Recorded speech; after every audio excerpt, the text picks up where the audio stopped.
자, 2차 방정식의 한 근이 x는 알파 1대 다음의 값을 계산하시오. 이건 일단 근이 나왔으니까 먼저 뭐부터 해야 되냐면 의미 없는 것처럼 보여도 일단 대입을 해보는 겁니다.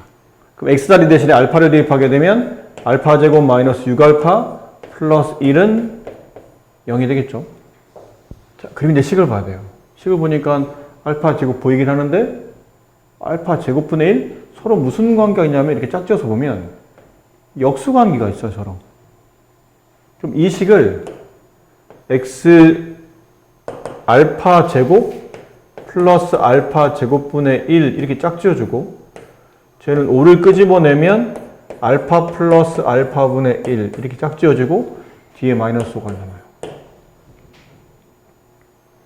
근데 얘네들은 식의 연관성이 있잖아요. 알파 제곱 플러스 알파 제곱분의 1은 알파 플러스 알파분의 1의 전체 제곱의 곱셈공식 변형이에요. 플러스 다음에는 마이너스가 붙고 2 내려오고 앞뒤양 2개 곱하는데 역수라 생략. 플러스 5 알파 플러스 알파분의 1 마이너스 5. 좀 더 정리해보니까 알파 플러스 알파분의 1의 전체 제곱에 플러스 5 알파 플러스 알파분의 1 마이너스 2 마이너스 5 마이너스 7 이렇게 돼요. 여기까지 잘 끌고 왔는데 근데 지금 알아야 될 게 알파 플러스 알파분의 1이잖아요. 이건 왜 필요했을까? 알파로 나눠요. 이 식을. 그러면 알파 제곱 알파로 나누면 알파가 남고 마이너스 6알파를 알파로 나누면 마이너스 6이 남고 1을 알파로 나누면 이게 안 나눠지니까 1 나누기 알파, 알파분의 1이 돼요. 0은 나누나 마나 어차피 0이고. 이게 보이죠? 알파 플러스 알파분의 1은 6이 됩니다. 그러니까 6의 제곱 36 플러스 5 곱하기 6 30 마이너스 7 계산하면 29에 30 더하면 59 이렇게 되는 거죠. 식 A와 B에 대하여 3A는 2B이고 B가 0을 아님을 만족하는 X값을 구하랍니다. 3A는 2B 3A면 여기다 3배하라는 얘기잖아요. 그럼 여기다 3배 해야 될 테고 2B 근데 2배하라는 뜻이고 2배하라는 뜻이에요. 그럼 3A를 정리해보면 3X제곱 마이너스 9X 마이너스 54 2B 2X제곱 마이너스 4X 마이너스 30 이렇게 되겠네요. 얘네들이 서로 같다는 거잖아요. 지금 문제는 같다. 얘네들이 같다. 그럼 2항에서 동량 처리해야 되죠. 2항 하면 X제곱 마이너스 5X 플러스 30이 되니까 마이너스 24 됐죠? 이 X값을 구하랍니다. 그럼 당연히 인수분해를 하라는 뜻인 것 같은데 그죠? 당연히 인수분해 24의 약수 중에 마이너스 5가 되는 게 있나요?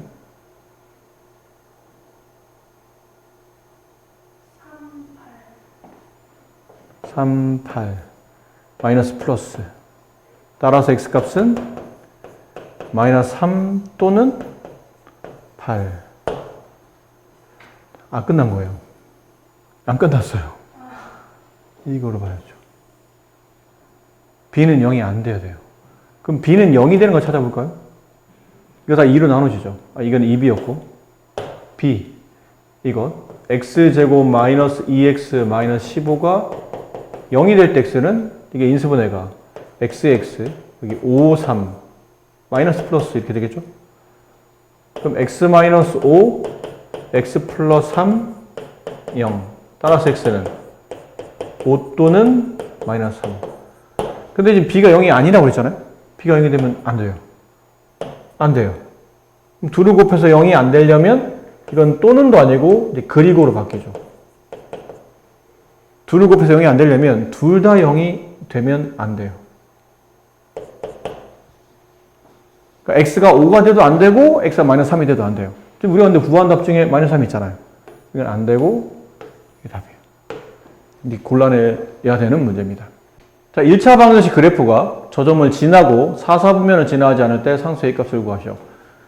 이 1, 4분면 그래프가 어쨌든 점을 지나요. 그럼 이게 X값을 말하고 얘가 Y값을 말하는 거니까 대입해 봅시다. 그럼 A 가로 X자리 대신에 A 플러스 4 플러스 2 가로 Y자리 대신에 A제곱 4. 그럼 여기 분배하면 A제곱, 2A제곱, 3A제곱 이렇게 분배하면 플러스 4A 2차 방식 풀어야 될 것 같죠 왠지? A 된 2차 방식 그럼 4를 넘겨줘서 는영꼴로 만들어야 됩니다. 인수분해 여기 3A, 여기 A 여기 2, 여기 2 플러스 마이너스 6A, 마이너스 2A 플러스 4A 그럼 인수분해는 3A 마이너스 2 A 플러스 2 이렇게 따라서 A값은 3분의 2가 나오거나 또는 마이너스 2가 나오거나 근데 점을 보세요.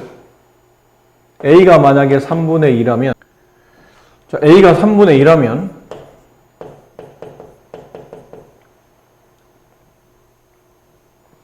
저 점은 3분의 3분의에다 4를 더하면 3분의 12, 3분의 14 컴마 9분의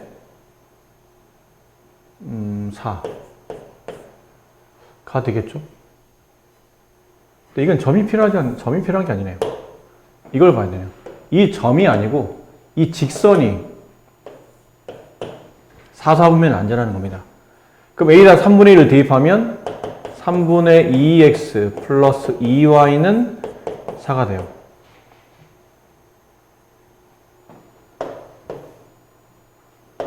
이 그래프는 넘긴 다음에 양변 2로 나누게 되면 일단 넘어가면 2y 마이너스 3분의 2x 플러스 4 양변 2로 나누면 y는 2분의 1 곱하면 마이너스 3분의 1x 플러스 2 네, 이렇게 된 것 같아요. 그럼 이건 그래프로 보세요. x 앞에 있는 개수는 기울기를 뜻하죠. 뒤에는 이 상수는 y 절편을 뜻하고 이거 기억해요? 네. 자 그러면 직선이 이렇게 만들어지죠. y 절편이 플러스 2인데 기울기가 음수나 오른쪽 아래로 가요. 이렇게. 그럼 이 직선은 4, 4분면을 지나지 않는다. 지나갔는데?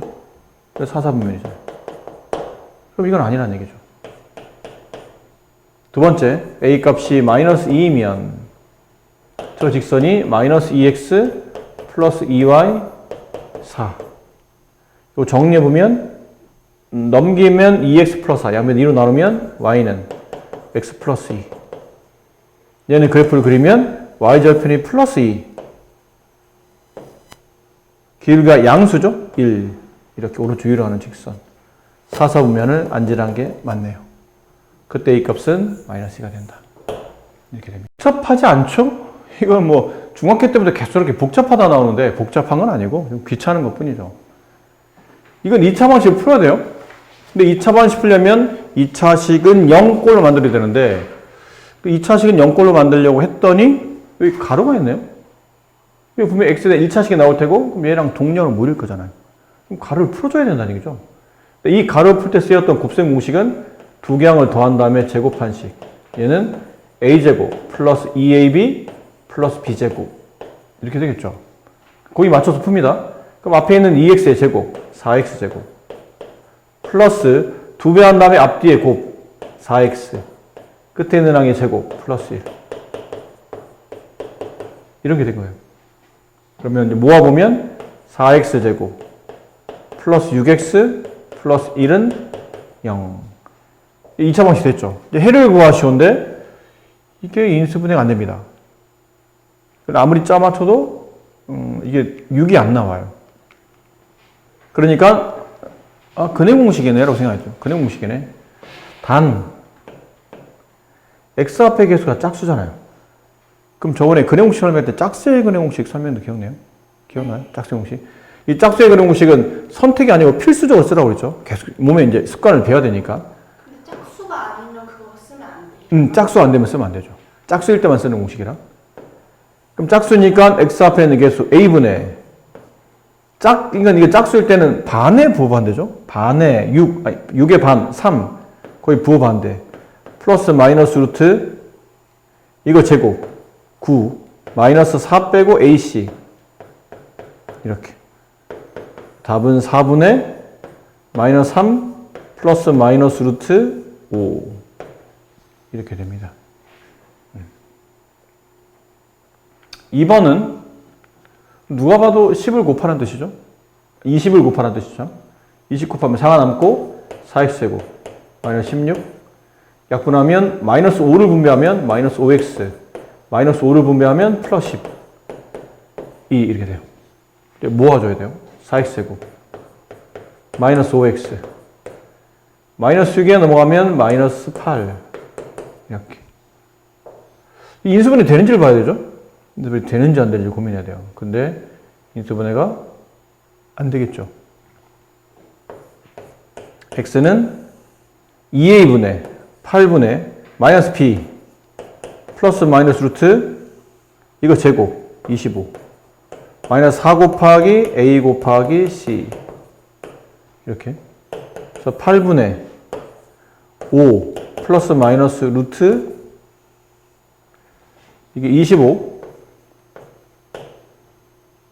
16에다 8 곱하면 144 그럼 169 25 194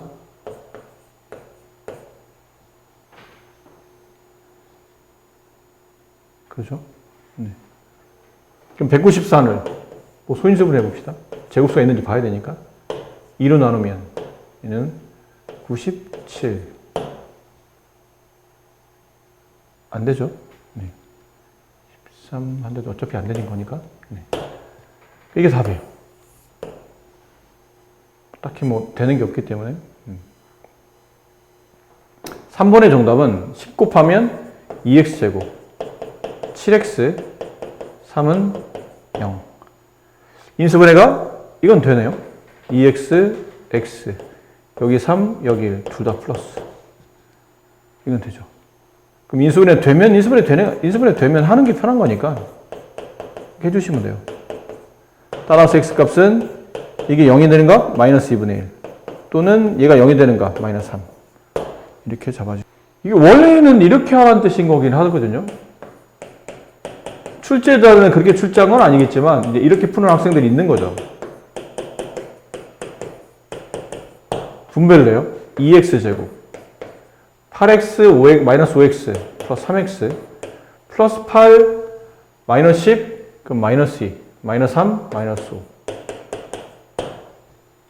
그래서 인수분해 여기 2x 여기 x 여기 5 여기 1 여기 플러스 여기 마이너스 그럼 5x에 마이너스 2x 그럼 플러스 3x 그럼 인수분해가 2x 플러스 5 x 마이너스 1 0이 돼요.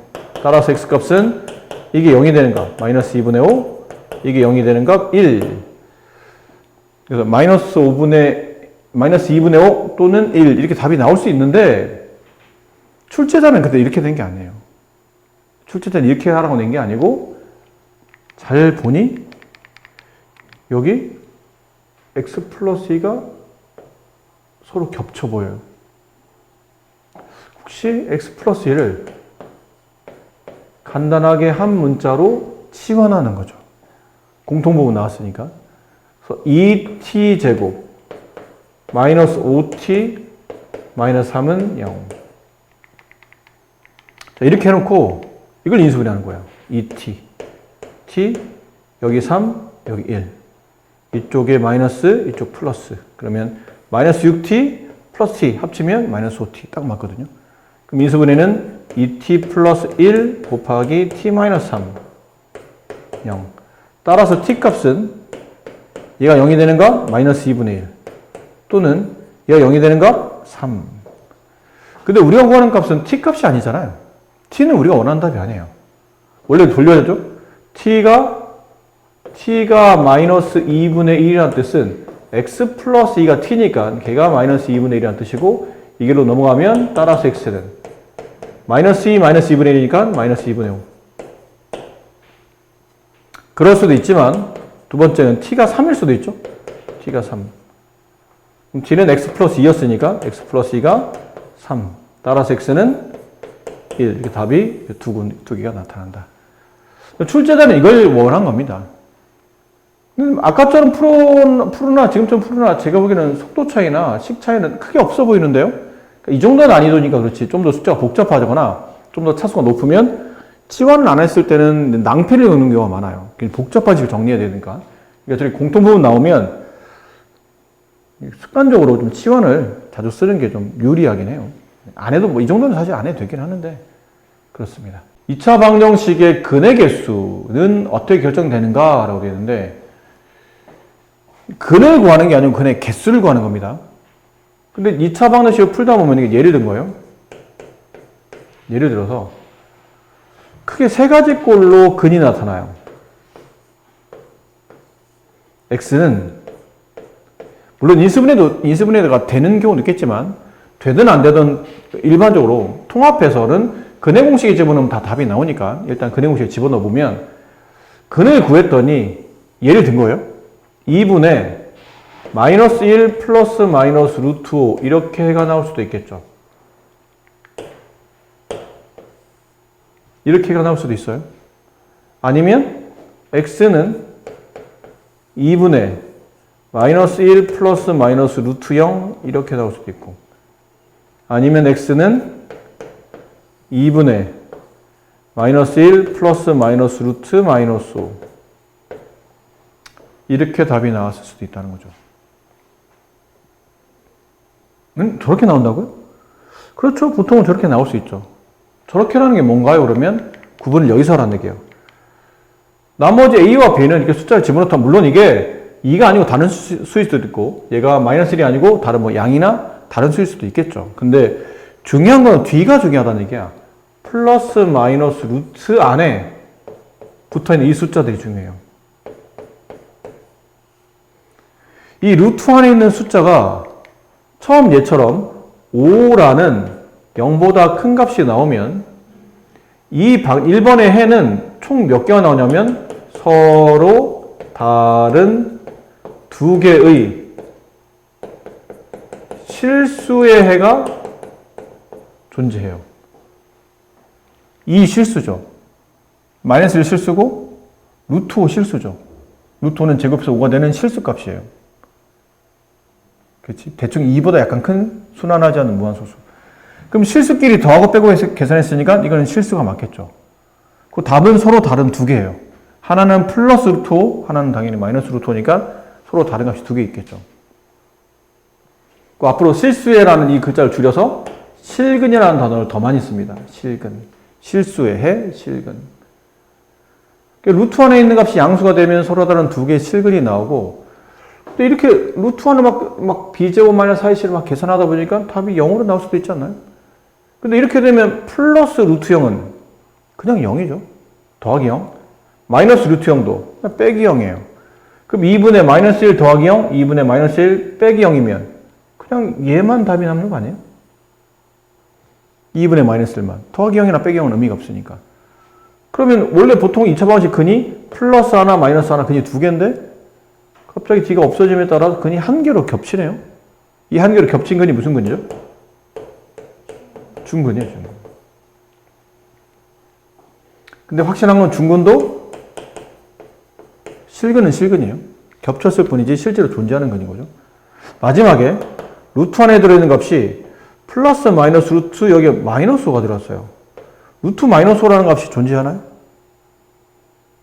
이게 존재한다면 제곱해서 마이너스 5가 된다는 뜻인데 그런 수는 존재하지 않잖아. 루트 안이 음수가 되면 이런 근은 없다가 되죠.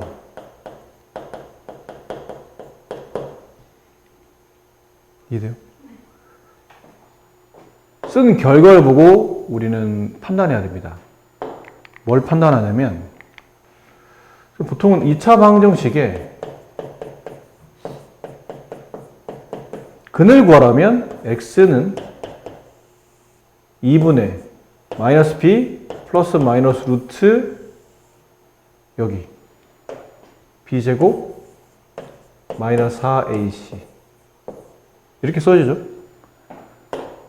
얘만 이렇게 유달리 크게 쓴 이유가 있겠죠? 이게 왜 이렇게 크게 썼냐면 2차 방정식의 근을 구하시오 그러면 근의 공식에 집어넣는 게 맞긴 해. 근데 근의 개수나 근의 형태를 판단할 때는 근의 공식을 다 볼 필요 없이 루트 안에 들어있는 얘만 보면 된다는 뜻이요. 루트 안에 들어있는 얘만 보시면 돼요. 이거. 루트 안에 들어있는 b제곱 마이너스 4ac. 얘가 이 b제곱 마이너스 4ac가 0보다 커지면 아까 본 것처럼 이 케이스예요. 루트 안이 0보다 커지면 서로 다른 두 개의 실근이 나오죠. 서로 달라요. 플러스 하나, 마이너스 하나. 근데 b제곱 마이너스 4ac가 0과 같으면 루트 0이 돼서 플러스 0, 마이너스 0이 겹치기 때문에 중근이 발생하게 되고 b제곱 마이너스 4ac가 0보다 작아지게 되면 그때는 실근은 없다. 근의 개수를 판단할 수 있어요. 여기 있는 b제곱 마이너스 4ac가 0보다 크면 실근 개수는 2개. 얘는 1개. 얘는 0개. 근이 없다가 돼요. 지금처럼 2차 방정식의 근의 개수와 근의 형태를 판단해주는 식. 그래서 이 식을 앞으로는 판별식이라고 부를 거예요. 그 영어로는 discriminant의 줄임말인데 앞 글자 따서 보통 줄여서 대문자 D라고 씁니다. 그러니까 D는 누굴 말하냐면 b제곱 마이너스 4ac를 말하는 거예요. 루트 안에 들어있는. 그래서 제가 이거보다 크냐, 같냐, 작냐를 가지고 근의 개수나 근의 형태를 판단해주는 역할을 한다. 이해하셨죠? 네. 자, 그렇기 때문에 요 의미 있잖아요. 2차 방정식이 중근을 갖는다라는 의미는 우리가 앞쪽에서 할 때 기억나요? 혹시? 앞쪽에 바로 전 단원에서 2차 방정식이 중근 갖는 조건이 되려면 중근 갖는 조건은 앞쪽에서 4개 썼었는데 2차 방정식이 중근을 가지려면 그 2차 식은 0이라고 돼 있을 때 이 2차 식이 완전 제곱식이어야 된다 라고 배웠었어요. 그래야 근이 두 번 겹쳐서 완전 제곱식은 식이 이렇게 돼 있잖아요. x-알파의 제곱 0. 그럼 이건 x-알파, x-알파 근이 알파 또는 알파. 근이 이제 알파라고 겹쳐서 나오는 거죠. 이게 중근 갖는 조건이었죠. 2차 방정식이 중근을 가지려면 좌변식의 완전 제곱식. 그 더불어 뭐도 했었냐면 1차항계수. 걔를 반 나누고 제곱한 값이 이게 상수항이 되면 이 식은 완전 제곱식이 된다. 2차식이 1차항 계수의 반의 제곱이 상수항이 되면 완전 제곱식이 되며 완전 제곱식이 된다는 뜻은 다시 이 2차식은 중근을 갖게 된다라고 말했었는데 이제 중근 갖는 조건에 이거 하나 더 추가된 거예요. 하나 더. 중근 그 2차식이 완전 제곱식. 1차항 계수의 반의 제곱이 상수에다가 판별식 b제곱 마이너스 4ac 얘가 0이 된다. 앞으로 이걸 제일 많이 쓸 겁니다. 앞에 있는 표현보다는 중근 갖는 조건 그러면 판별식은 당연히 제 1순위를 쓰게 될 거예요. 앞으로. 이게 더 쉬우니까 직관적이고 계산도 답이 빨리빨리 나와서 앞에서 우리가 근의 공식 할 때 이런 거 있었죠? 짝수의 근의 공식이라는 거 있지 않았나요? 짝수의 근의 공식. 짝수의 근의 공식 할 때는 이 안이 뭘로 바뀌었었죠?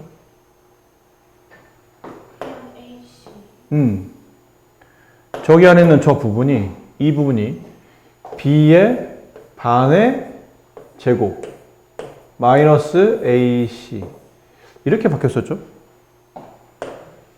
그럼 이렇게 바뀌었을 때 혹시 그럼 선생님 얘가 루트 안에 있는 얘를 앞으로 우리가 판별식이라 부르게 했다면 여기 있는 이 짝수의 근형공식 쓰였던 이 짝수의 판별식도 써도 되는 겁니까? 그러면 됩니다. 얘가 0보다 크냐, 같냐, 작냐를 가지고 앞에 있는 내용과 동일하게 저 짝수의 근형공식에서 지금 루트 1에 드렸던 2분의 b의 제곱 마이너스 ac가 0보다 크면 서로 다른 두 개의 실근, 0과 같으면 중근, 0보다 작으면 근이 없다. 성립해요.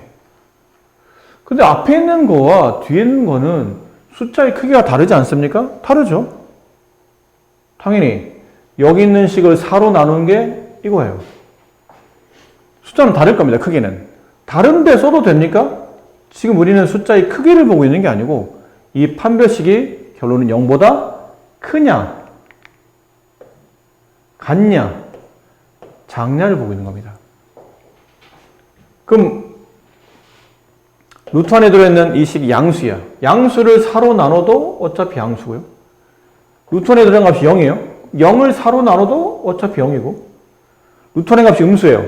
음수를 4로 나눠도 어차피 음수이기 때문에 지금 우리는 크기를 가지고 그 값이 얼마인지를 물어보는 게 아니고 양은 양과 0과 음의 구분을 하고 있는 거기 때문에 원래 나와 있는 판별식의 양령 음의 구분과 그 4로 나눈 짝수의 판별식의 양령 음의 구분은 똑같은 거예요. 그래서 의미가 사실은 같은 의미다. 짝수일 때는 그냥 판별식보다는 역시나 짝수의 판별식 쓰는 게 훨씬 더 유리한 겁니다. 아시겠죠? 유리하다.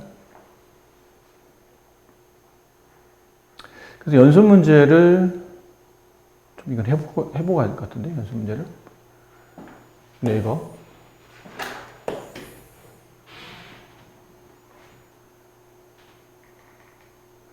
자, 2차 방정식 중 서로 다른 두 근을 갖는 것을 모두 고르시오. 1번. 서로 다른 두 근. 서로 다른 두 근? 서로 다른 두 근? 이게 아까 뭐였죠? 판별식이 0보다 그치 크다.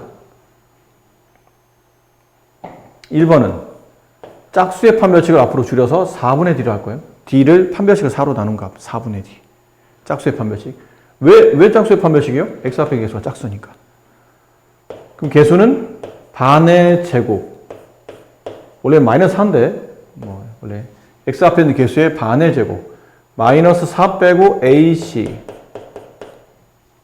이거 얼마죠? 값이 얼마인지 중요하지 않아요. 양인지 음인지 고민하는 거죠. 양이네요. 1번은 답이에요. 서로 다른 두 질근을 갖는다. 2번. 짝수 아니네요. 그냥 판별식. b제곱, 3의 제곱, 9, 마이너스 4 곱하기 a, c. 이건 음수죠. 그래서 근이 존재하지 않아요. 3번. 짝수죠? 네. 그럼 짝수의 판별식. 반의 제곱, 마이너스 2의 반, 마이너스 4의 반, 마이너스 2 제곱하면 4. 마이너스 AC 2 곱하기 C 5. 음수. 근이 존재하지 않는다. 4번. 그냥 판별식. B의 제곱 25. 마이너스 4 곱하기 A 곱하기 C. 양수. 서로 다른 두 실근. 5번. 짝수의 판별식. 반의 제곱 36 마이너스 AC 0이네? 얘는 중근. 중근은 근이 1개. 얘는 서로 다른 2개. 이것도 일단 답은 아니죠. 근은 존재하지만 2개는 아니다. 정답은 1번과 4번이 정답이다 라는 표현이고. 중근 가질 조건. 2차 방정식이 중근을 가질 조건을 말하시오. 중근 가질 조건이 뭐라고 그러죠? 판별식이요. 그렇죠. 판별식형이에요. 근데 x 앞의 개수가 짝수네요. 4분의 D. 저거 반의 제곱 마이너스 AC, A, K, C. C는 x 없으면 다 C죠? 항이 두 개가 x가 없기 때문에 저거 다 곱하려면 가로를 쳐야 돼요. 그 중근이니까 판별식 0이 된다. 반의 제곱 36 마이너스 k제곱 마이너스 5k 0 k 값을 구하는 k에 대한 2차 방정식이네요. 그럼 배운 대로 하는 거예요. 다시 넘겨서 k제곱 플러스 5k 마이너스 36은 0이 되고 인수분해 되면 인수분해 해야 되죠. 인수분해 되나요?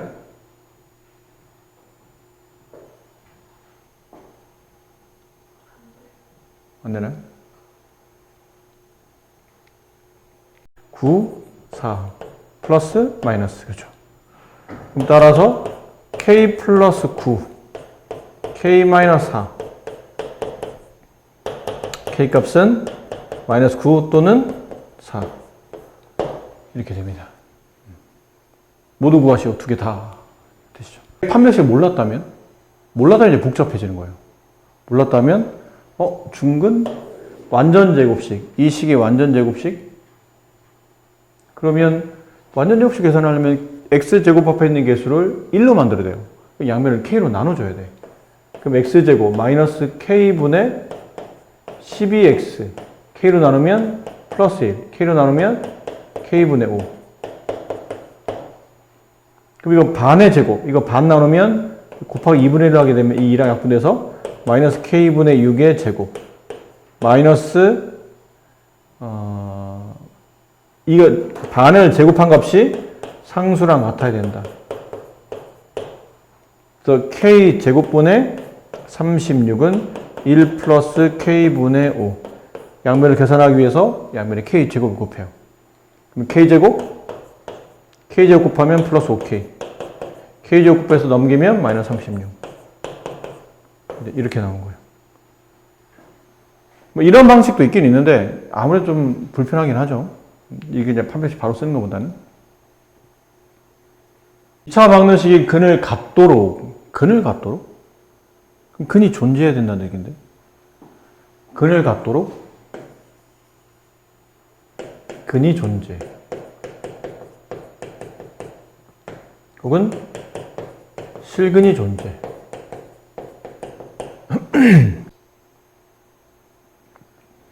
근데 다시 말하지만 2차 방정식에 근을 구하시오 그러면 둘 중 하나예요. 인수분해 아니면 근의 공식으로 답을 직접 구해야 되는 거고 근이 존재하냐 안 하냐 근의 개수가 몇 개냐 이런 거 물어볼 때는 인수분해나 근의 공식을 쓰는 게 아니고 판별식을 쓰는 겁니다.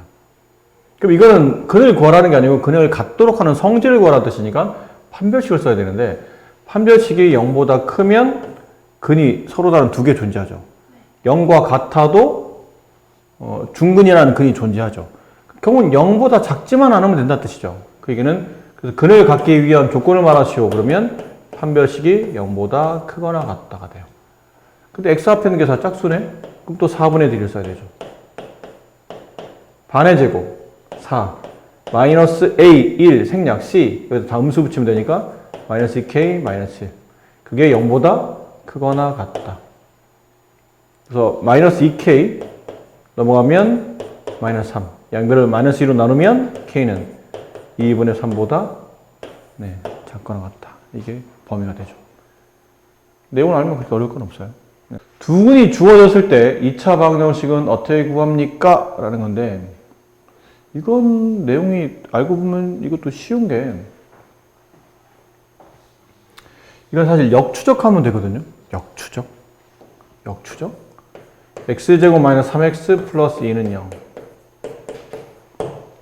이런 2차 방식이 있다고 칩시다. 근데 우리가 이 정도는 인수분해 금방 하니까 x 마이너스 1, x 마이너스 2로 인수분해 돼요. 그럼 해는 x는 1 또는 2 이렇게 되죠? x는 1 또는 2 그럼 반대로 볼까요? 위가 약간 블라인드 처리되어 있다고 치고 내가 위에 있는 방정식을 몰라. 근데 나는 근은만 알아. 어떤 2차 방정식이 있고 그 2차 방정식을 만족하는 해가 1 또는 2야. 그랬을 때 반대로 근을 1과 2로 갖는 2차 방정식을 만들어내시오. 그러면 위에 있는 과정을 역추적하는 거예요. 거꾸로. 근이 1과 2가 나오려면 이거 인수분해가 x-1, x-2 이렇게 돼 있어야 근이 1, 2가 나오지 않나? 라는 거죠. 그죠? 그러니까 여기서 중요한 개념이 쓰인 거예요. 무슨 개념이 쓰인 거냐면 x 마이너스 근 항상 방정식은 이렇게 인수분해 돼 있어요. x 마이너스 근. 근데 2차 방정식은 최대 근이 2개다 보니까 이렇게 2개 가로 형태로 x 마이너스 근 이렇게 나온다는 얘기죠. 근이 아무리 복잡해도 마찬가지예요. x가 1 플러스 마이너스 루트 3 이게 근이야. 그럼 이 상태로 본다면 x 마이너스 근 1 플러스 루트 3 x 마이너스 근 1 마이너스 루트 3 이렇게 된다는 뜻이에요. 아셨죠? 그냥 아무리 복잡해도 항상 이런 상태로 인수분해 된다. 그럼 얘를 이제 분배하다 보니까 x 제곱이 되고 마이너스 2x 마이너스 x 마이너스를 빼내면 1 플러스 2x 물론 우리가 줄여서 마이너스 3x라 쓰긴 하는데 일단 이해를 하기 위해서 곱하면 플러스 1 곱하기 2는 0 이런 식으로 인수분해 되죠. 이런 식으로 2차식이 만들어져요. 만들어지더라. 하다 보니까 규칙이 있어요. 이 근이 만약 네모야? 이 근이 세모예요.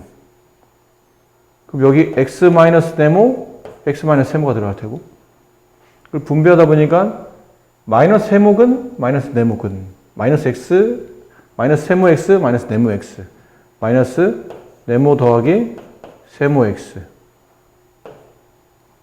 끝에는 네모와 세모의 곱. 만약 근을 안다면 그 근을 통해서 내가 이렇게 2차식을 바로 직접적으로 작성할 수도 있는 거예요. 그래서 그거를 책에서는 이렇게 표현하고 있죠. 만약 근이 x의 개수가 a고 얘는 개수를 알려준 이유가 뭐냐면 근이 알파 베타예요. 그럼 얘는 인수분해가 x 마이너스 알파 x 마이너스 베타는 0 이렇게 돼서야 근이 알파 베타 나오죠. 근데 근이 알파 베타로 해서 이 제곱의 개수가 어떤 특정 숫자로 정해졌다 보기는 어려워요. 만약에 이렇게 근이 아까 한 것처럼 근이 1, 3이야. 그럼 x 마이너스 1, x 마이너스 3은 0 이렇게 되겠죠. 근데 이 앞에 2가 붙어도 근은 이렇게 되고 마이너스 2가 붙어도 근은 이렇게 되고 뭐 이렇게 붙어도 근은 이렇게 돼요.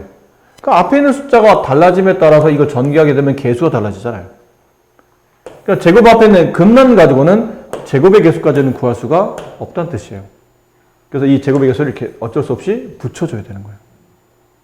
근데 이 a는 나중에 어떤 조건을 뭔지 찾아야 되는 거죠.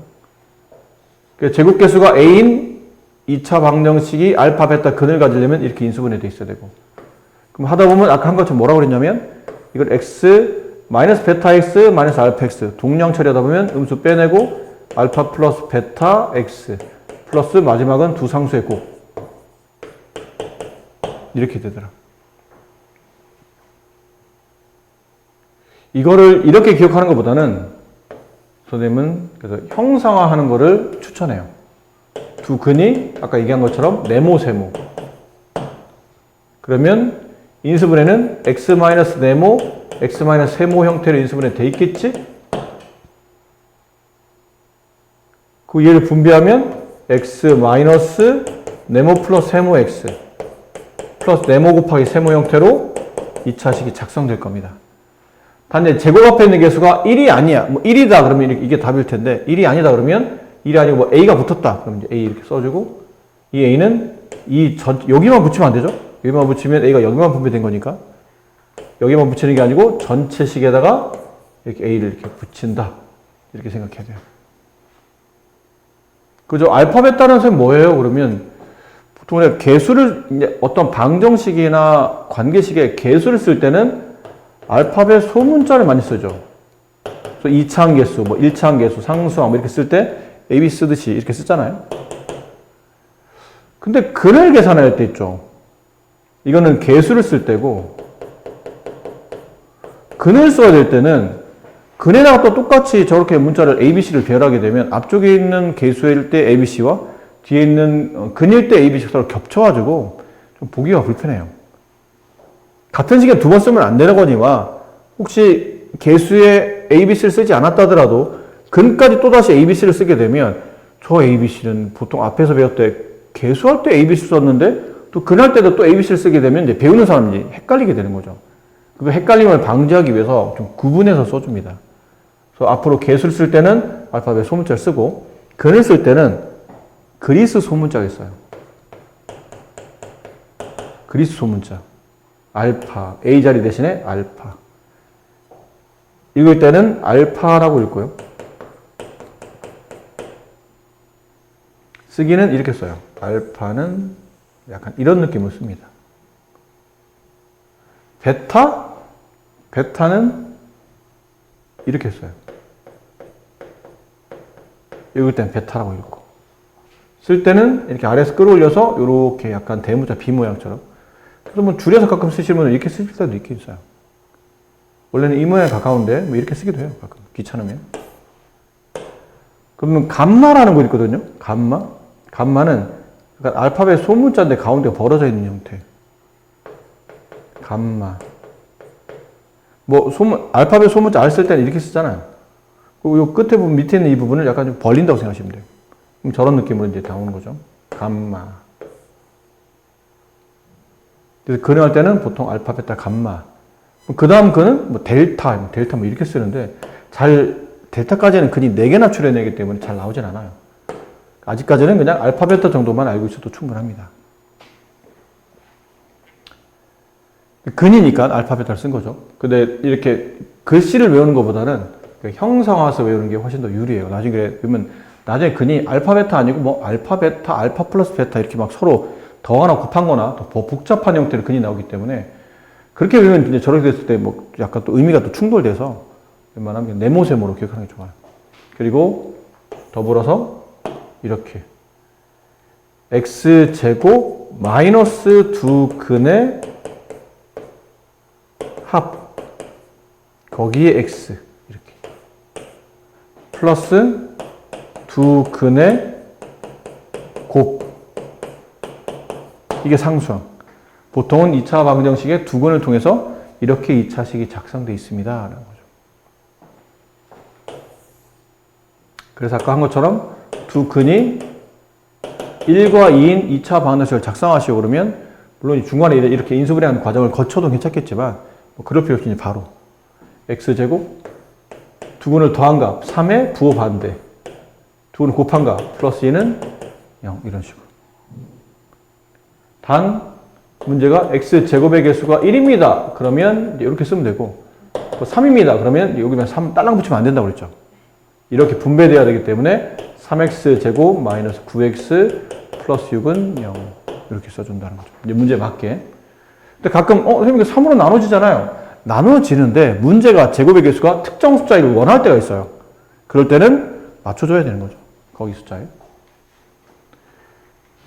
자, 이런 식으로 됩니다. 그래서 여기도 연습 문제를 가볍게 한번 해보면, 뭐 이런 거. 4번. 2차 방정식을 구하시오.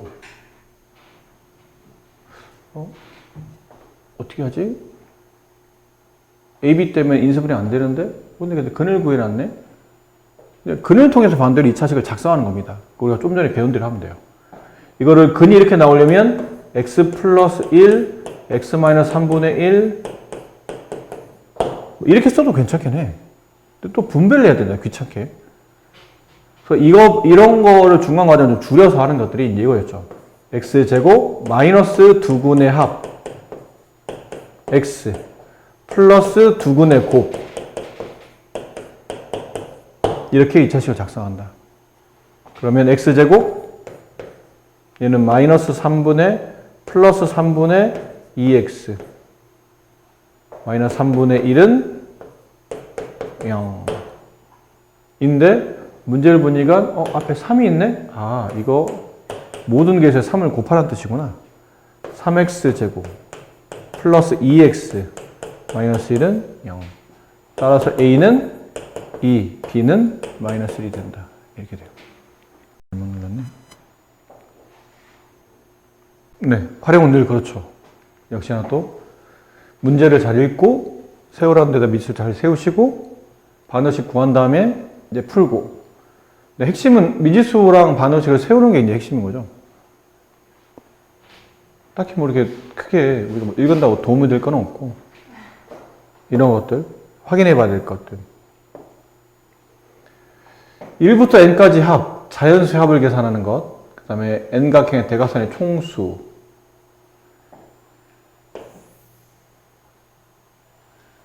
문제를 풀 때 좀 이런 걸 알고 있으면 뭐 도움이 된다라는 표현인데,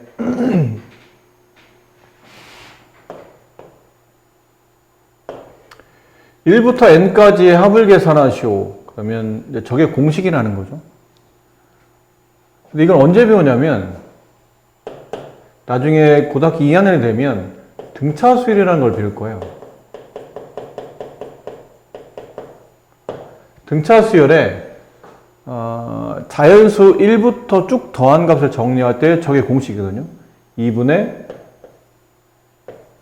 총 항의 개수. 그 자연수의 끝을 말해. 1부터 쭉 다 더한 거니까. 그 마지막 그 자연수보다 1 큰 숫자.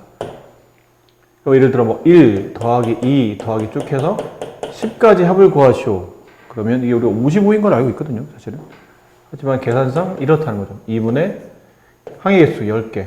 1부터 10까지. 항의 개수보다 1 큰 숫자 11. 약분하면 5. 곱하면 55. 뭐 이런 식으로 계산할 수 있다는 거예요. 알아두면 도움이 되는 거긴 한데, 몰라도 사실은 당장 뭐 크게 문제는 없는데, 알아두면 도움이 되고, 2번은 배웠던 거니까 알아야 되고, 중2일 때 대각선의 총개수 구할 때 이런 거 했었죠. 오각형에서 대각선의 총개수를 구하시오. 그러면 5개. 이거 왜 5개입니까? 그러면 거보면 나오긴 하는데, 여기서 대각선을 그으려면 이쪽으로 하나, 이쪽으로 하나. 2개. 왜 2개냐? 그랬더니 총 5개의 꼭점 중에 자기에서 자기를 긋는다고 대각선이 만들어지지 않고, 바로 옆에 있는 이웃하는 2개의 꼭점을 이으면 이건 대각선이 아닌 변이 만들어지기 때문에, 그럼 전체 꼭점 5개 중에 자기 자신과 이웃하는 양쪽 2개, 총 3개를 빼내야 요만큼의 대각선의 개수를 그을 수 있다. 2개를 그을 수 있다는 표현이죠. 그렇게 따지니 얘도 5-3, 얘도 5-3, 얘도 5-3, 얘도 5-3. 그럼 5-3마다 대각선이 거지죠. 근데 그런 대각선이 몇 개 있냐, 그런 꼭점이 몇 개 있냐면 5개 있으니까 5를 곱하는데, 그러다 보니까 이쪽에서 그었을 때 대각선을, 이쪽에서 그을 때도 대각선을 중복 처리하고 있기 때문에 그걸 2로 나누는 거죠. 그래서 이 공식을 일반했더니 2분의 n-3.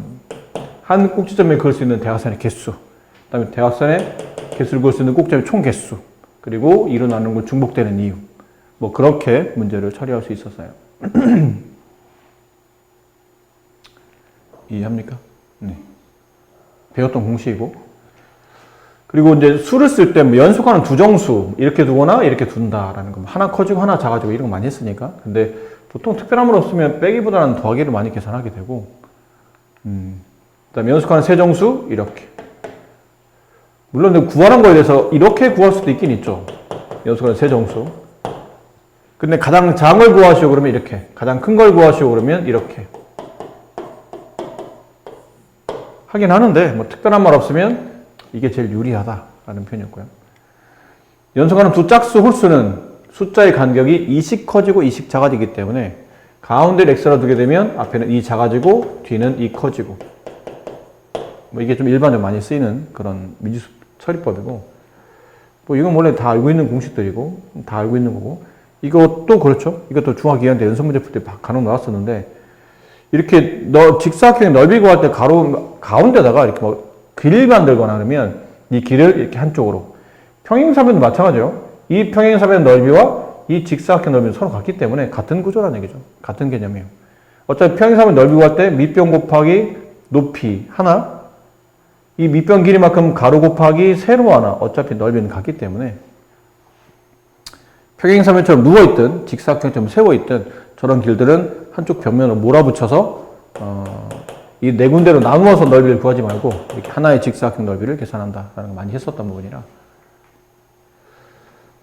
이런 부분들이에요. 그래서 이거 뭐 이런 것들을 지금 우리가 2차 반응식에서 활용할 수 있지 않냐라는 겁니다.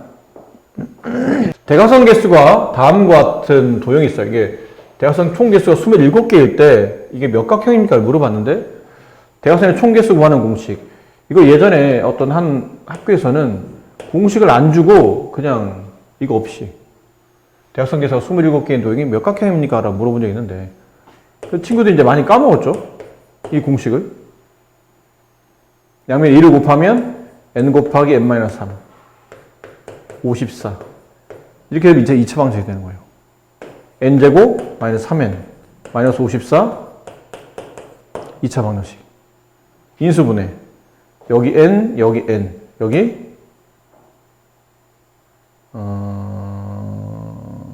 9, 6 6, 9, 54 마이너스 플러스. 그러면 n-9 n 플러스 6 0 따라서 n의 값은 9 또는 마이너스 6. 근데 이건 n각형이잖아요. 음수일 리는 없고 양수. 이래도 되고 아니면 뭐 이 정도. 이거는 숫자 잘 보면 앞수보다 뒷수가 3만큼 작죠. 그럼 3만큼 크고 작은 두 수를 곱해서 54가 되는 거니까 적자리 그냥 바로 찾으셔도 괜찮아요. 일일이 다 이렇게 2차 방식 다 풀실 필요 없이. 이래도 괜찮다라는 표현이고. 연속하는 세 자연수가 있다. 연속하는 세 자연수? 어떻게 되죠? 특별한 말이 없으면 가장 큰 수의 제곱은 다른 두 수의 제곱과 같다고 되어 있으니까 특별한 조건 없으면 그냥 이게 제일 일반적이다.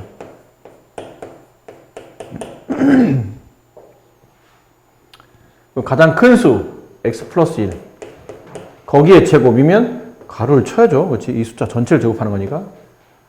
그 제곱은 다른 두 수 x-1과 x의 제곱의 합, 제곱한 다음에 합치라는 뜻이에요. 합의 제곱이면 이렇게 써야 되겠죠. 이렇게. 근데 제곱의 합과 합의 제곱이 약간 표현이 좀 다르다는 거. 같다. 분배. x제곱 플러스 2x 플러스 1은 x제곱 마이너스 2x 플러스 1 플러스 x제곱. 이거 하나 이렇게 지워지고 이렇게 이항을 하면 x제곱 마이너스 4x 이렇게 지워지고 이렇게 돼요. 인수분해 x 마이너스 4 0 따라서 x는 0 또는 4. 근데 x가 0이면 이거는 마이너스 1이 되고 0 되고 1 되고 하면 자연수가 아니죠. 4가 적당하죠. 4를 집어넣으면 3, 4, 5 이렇게 되겠네요.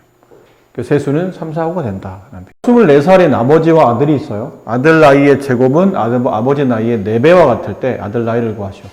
나이 차이가 24살이니까 아들 나이를 구하라는 얘기죠. 그럼 아들 나이를 x라고 두고 그럼 아버지 나이는 이렇게 가야 되지 않을까요? 아들보다 24살이 많아서 나이 차이가 24살 난 거니까. 자, 아들 나이의 제곱은 x의 제곱은 아버지 나이 x 플러스 24의 4배와 같다. x제곱 4x 넘으면 마이너스 4x 마이너스 96 이렇게 될 테고 얘는 숫자가 얼마일까요? 12와 8인가요? 마이너스 플러스 이렇게 따라서 x는 12 또는 마이너스 8. 네. 나이가 음수가 있지는 않잖아요. 네.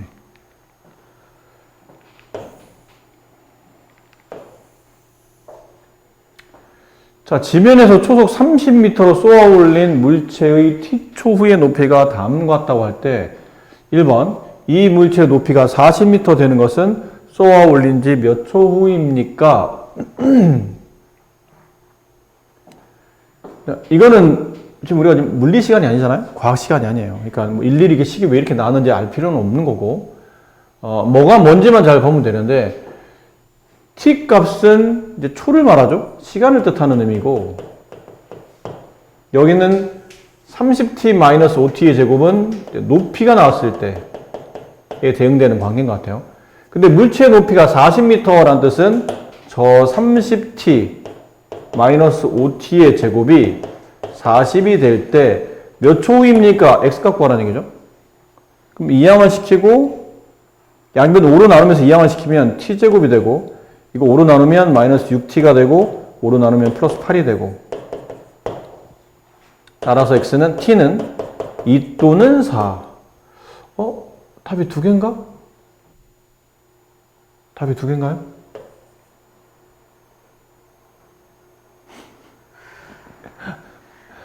이게 아직 2차 함수를 안 배워서 좀 애매하긴 한데 물체를 쏘아 올리면 이게 물체가 쏘아 올려서 우주 바깥으로 통과해서 나가나요? 그렇지 않죠. 물체를 쏘아 올리면 올라갔다가 다시 내려오죠. 근데 지면으로 봤을 때 높이가 40m의 지면으로부터 40m에 도달하는 게 쏘아 올린 다음에 이쪽에서 처음에 40m를 도달할 거예요. 이때가 이제 쏘아 올린 후 2초가 될 테고 다시 올라갔다가 최대 높이를 찍고 다시 내려오죠. 물체는. 그러니까 물체가 올라갔다 내려오는 거는 뭐 이건 당연히 우리가 던지는 힘보다 중력이 빨아들이는 힘이 더 클 때 같으면 딱 멈추게 되는 거고 내 힘이 더 크면 물체는 위로 올라가게 되고 근데 물체가 빨아들이는 그 중력의 힘이 더 크게 되면 그때부터 떨어지기 시작하죠. 그치? 중력 가속도 마이너스 9.8m/s 정도? 네. 다 배운 거 아닌가요? 요즘 중학교 때 안 배우나요? 네, 4초. 네. 답이 두 개인 거예요. 근데 뭐 처음으로 그러면 이게 답이 될 테고, 마지막으로 그럼 이게 답이 될 테고, 특별한 말 없으면 이제 둘 다 답이 되는 거고, 이렇게 해서 둘 다 답이 되는 거예요. 자, 물체가 지면에 떨어지는 것, 지면에 떨어졌네요? 물체가 지면에 떨어졌다고? 어떤 의미죠, 그러면? 그 의미는 높이가 뭐가 됐다는 얘기예요? 0이 됐다는 뜻이에요. 그럼 넘기면서 5로 나누게 되면 t제곱 마이너스 6t가 0이 되고 문자 두 개짜리 인수분 해니까 t로 묶으면 t-6은 0이 되고 따라서 t값은 0 또는 6. 0은 이제 쏘아 올리지 않았을 때고 지금 쏘아 올린 다음에니까 당연히 이제 6초가 되겠죠. 이렇게 되겠네요. 그림과 같이 정사각형 모양의 잔디밭을 가로 길이가 2m만큼 늘리고 세로 길이는 4m만큼 줄였더니 넓이가 72인 직사각형 모양의 잔디밭이 됐답니다. 처음 정사각형 모양의 잔디밭은 한 변 길이가 얼마입니까? 여기 길이가 얼마였냐고 물어보는 거죠. 이 길이 x, 이 길이도 x. 그럼 새롭게 만들어진 이 직사각형은 가로가 얼마예요? 얘는? 이 가로는 x 플러스 2. 이 세로는 x반의 4겠죠. 네. 그럼 남은 건 가로 곱하기 세로. 72.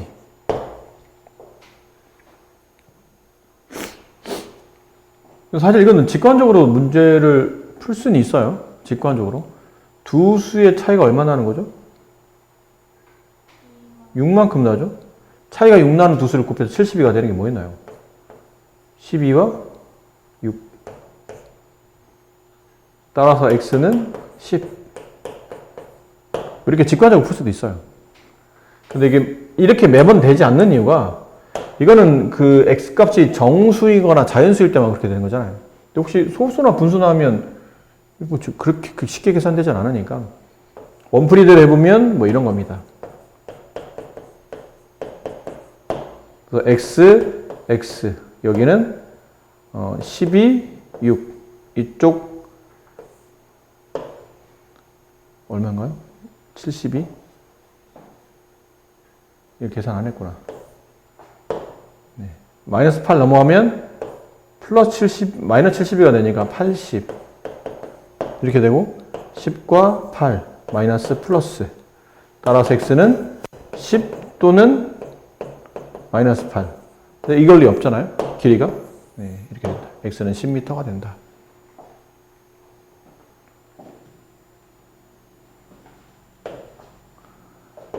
이건 다 같은 유형의 문제인 것 같고, 여기.